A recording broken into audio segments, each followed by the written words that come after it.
Hi guys, and welcome to another manual roulette. And it's not quite manual, it's not quite roulette. I've picked out pages 61 and 62 to do. Now 61 and 62 is chapter 12, unauthorized access. Now we're just going to read through them couple of pages, and then maybe I'll add some bits on, or if they're quite self-explanatory, then obviously I'll let the manual do the reading. So Chapter 12, unauthorised access. As we have seen, patrolling is the main duty of a security dog team.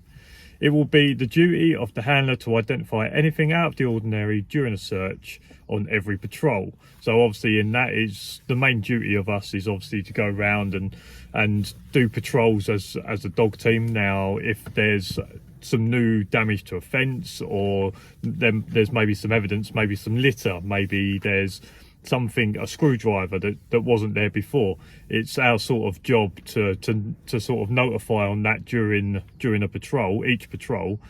And then obviously if it's something that's new, then obviously we need to act on it. During the patrol, the handler should be specifically looking for unauthorized access. So that would be holes in fences, different things like that. A gate that was locked is now not locked. Unauthorised access can be described as access gained to the assignment by persons who have no permission to be there, otherwise known as a simple trespasser.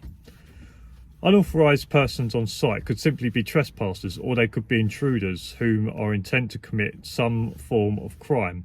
Whichever the situation is, it will have to be dealt with. So obviously with the people that come onto site, so let's take my site for example.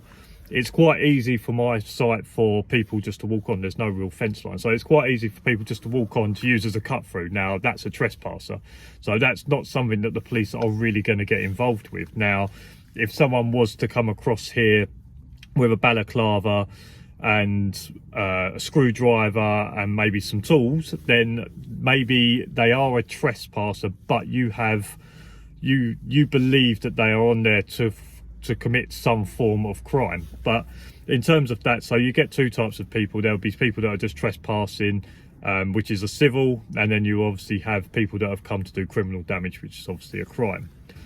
How people enter the site is another matter, and one that the handler must be aware of if a common problem. So if you have, I mean it's obviously difficult for me because I don't have sort of a fence line, but if I had a fence line and I was noticing that people were getting or coming from a certain area quite a lot, it would be my kind of job to work out, well, why do people keep coming from my 1 o'clock? Why does there seem to be quite a constant flow through there? How are people getting in from there? Are they climbing over the fence? Have they cut a hole through the fence? Is there a gate there that's not locked properly, etc.?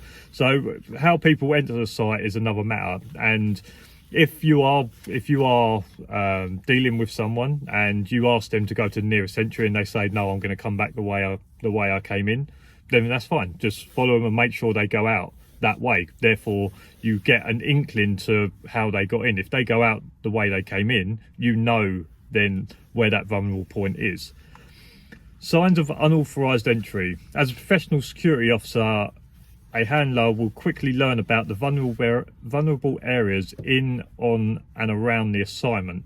Local knowledge will assist to pinpoint particularly susceptible areas and patrol them accordingly. This should have been highlighted in the assignment instructions, or maybe common knowledge. So in saying that, you need to work out, you need to learn the vulnerable spots, etc. Obviously having local knowledge, this is where this goes back to when I said when you go to a site, learn what's around you, what roads are around you, what kind of stuff is around you. If there's a pub that's just off site, then be aware that 11, 12 o'clock there may be some drunk people looking for a shortcut to get back home that might not be thinking properly because they've had a beer, etc. But like local knowledge is good, because then you know what area, what's likely to come from what areas. If there's a busy road out on one side of the site and there's a park on the other side, to me, I would say the park is the most vulnerable spot, because although there's going to be people walking up and down the street side, I'm not saying you ignore that, although there are people walking up and down the street side, if someone's climbing a fence on the street side, they're more likely to get asked questions, or there's more likely that the police can be coming past. On the park side, when there's no one in there and it's dark, no one's going to question to them why they're jumping over a fence, etc. So you have to learn what's around you and what's vulnerable. But things like pubs and things like that, where there may be people that are have a beer or not thinking correctly, that are just trying to get a quick way home, they're the kind of thing. So you need to look and sort of, like I say, the vulnerable areas, but looking around what is around you is a good part of the job when you first come to a site, to understand what's going on around you. The handler will need to know each and every defect in the perimeter in order to monitor and report them, to enable them to quickly identify any new breaches of security. Having established that damage exists to a perimeter fence, the following points will need to be taken into account. Is the damage new? Are there any clues to how the damage was caused? Does control have a message informing of the damage? If not, ensure that they record the damage now. The period of time in which the damage occurred. So in terms of the period in which damage occurred, you might say, okay, well, I was at this point at 12:45. I've arrived back at this point at 1:25. Therefore, the damage has happened between 12:45 and 1:25. So it's not necessarily, it was 5 past, 10 past. You need to say, right, I was here at 12:45 last time. I'm here at 1:25. The damage has happened in between then.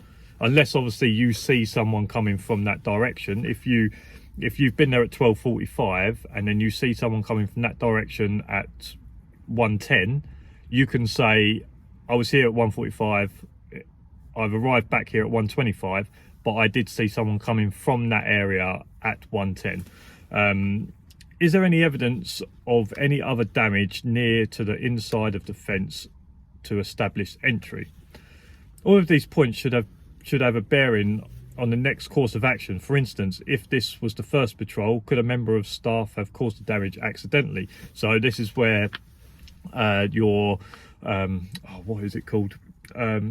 So your first patrol, so your initial patrol, so you will go round. So on my last site, you guys would have known that there would have been workers there all day, and maybe it's happened during the day. So what I would do is I would go around, do my initial patrol, and I might find a bit of fence missing, and then I'll go to the site manager and say, do you know that this bit of fence is missing? They may say, oh yeah, one of the boys drove a tractor into it, or the digger knocked it over, etc. So if you do obviously notice stuff on like your initial patrol, that's why it's good to do one whilst there's someone still there, so you can ask questions.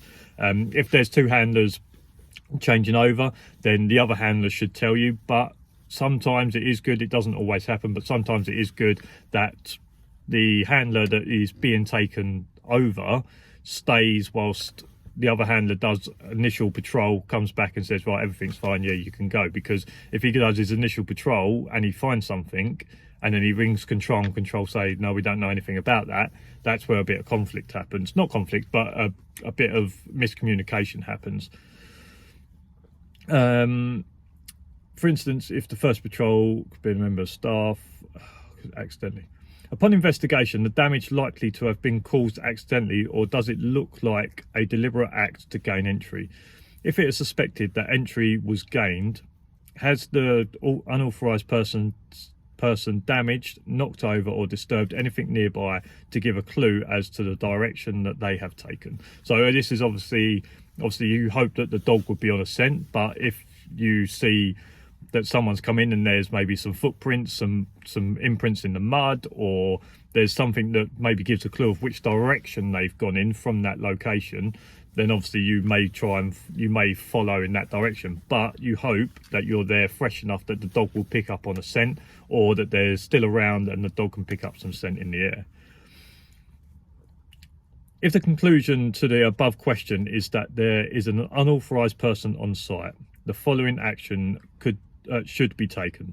Contact control and either wait for assistance or conduct a search with a dog. So if you're like me, where I'm obviously here on my own, I would obviously conduct a search with a dog. If I found that there was someone that had broke in, or I know they don't really break into this, but if I thought that there was someone in this area, then I would conduct a search with the dog.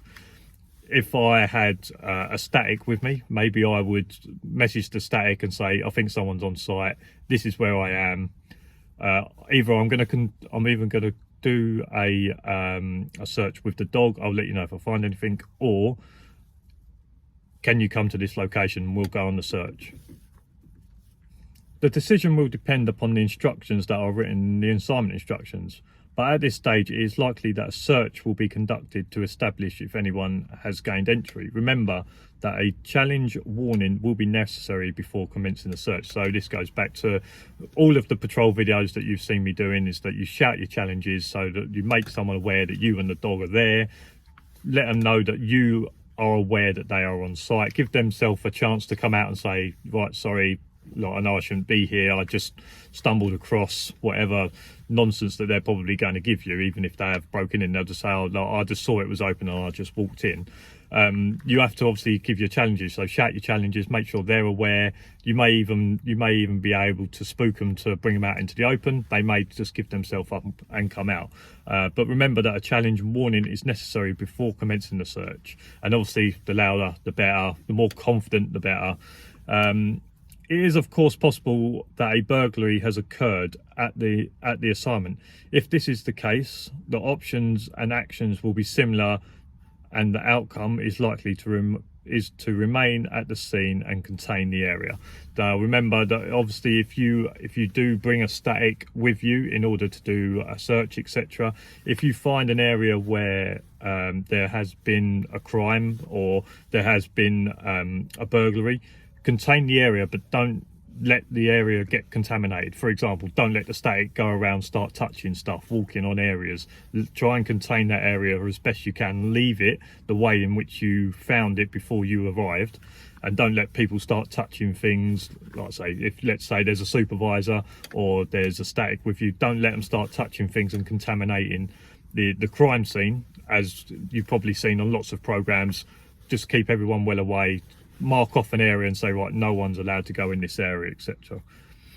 Containing the area means staying at or around the scene of the discovery until the assistance from other personnel or police arrives. We'll do page 63. Remaining and observing a particular area will establish that the intruder has not returned to the scene and made off. It also restricts contamination of the area or other persons entering before the police arrive and decide to conduct their own search. Of course, if you intend to involve the police, it must be clear that an offence has taken place or is likely to be in progress. An experienced professional security dog handler should be able to ascertain whether or not the matter requires a higher level of involvement. However, if in doubt, act. A professional security dog handler is as always responsible for the prevention of loss and waste, as well as a crime on site.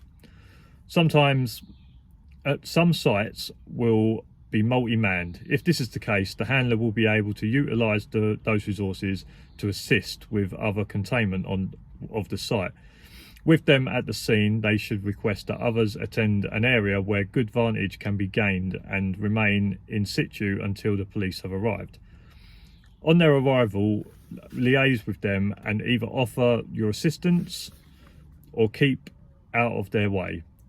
If there is no police dog in the area, they may well be glad of you and your dog's assistance. So if the police turn up to a site, they may, not always, but they may ask you to go and do a sweep of the site with a police officer. They might say, okay, can you take PC Gary and can you go and do a patrol of the site with the dog, just to make sure, do another double check that no one's around, to see if the dog notifies on anything, notifies on it, maybe any evidence, maybe like article search, as you've seen in my videos. Article search, you're walking along with PC Gary and the dog goes bang, there's a screwdriver, or bang, there's a hammer. That might be evidence. So the police, if they haven't got their own police dog, they may ask you to go and do a patrol of the site with a police officer and see if the dog picks up on anything or flushes anyone out, or anything like that. Conducting a search with the dog following a burglary or any crime, we have seen that it should be a standard practice to contain the area. You or control will call the police, as you will have to wait for their arrival. If, however, a breach of security is discovered, say in the perimeter fence, the handler may wish to carry out a search in the area to establish the presence of the trespasser or intruder. If that is the case, they should conduct their search with aid of the dog that should remain under their control and on a long leash or a long line. The leash should allow the dog better freedom of search ahead of the side of them. Sorry, I just got someone caught my eye. If that is the case, they should conduct their search with the aid of the dog that should remain under control and on a long leash. The leash should allow the dog better freedom to search ahead and to the side of them, but should not be no longer than 6 feet in length. Remember that whenever possible, the search should start with the wind direction blowing towards the dog, e.g. you and your dog downwind. So that means obviously the wind should be hitting you in the face, therefore it brings all the scent towards the dog. I've done things about wind. Before commencing the search, the handler should shout a challenge warning that they are about to commence the search and they are on their way and accompanied by the dog. Again, hopefully that someone will come out and say, even put their hands up and say, right, I'm over here, because they don't want to be found by the dog, etc. So yeah, that is pages 61, 62 and 63. Now that's just a little bit about unauthorised access. There's some of my points on it as well, so hopefully you learned something about that. That is from the NASB manual. If you like this video, make sure you give it a thumbs up, subscribe down below for loads more videos. If you've got any comments about anything that I've said or anything that's in there, put them down below. And as for now, I'll see you again next time. Just watching, see you later.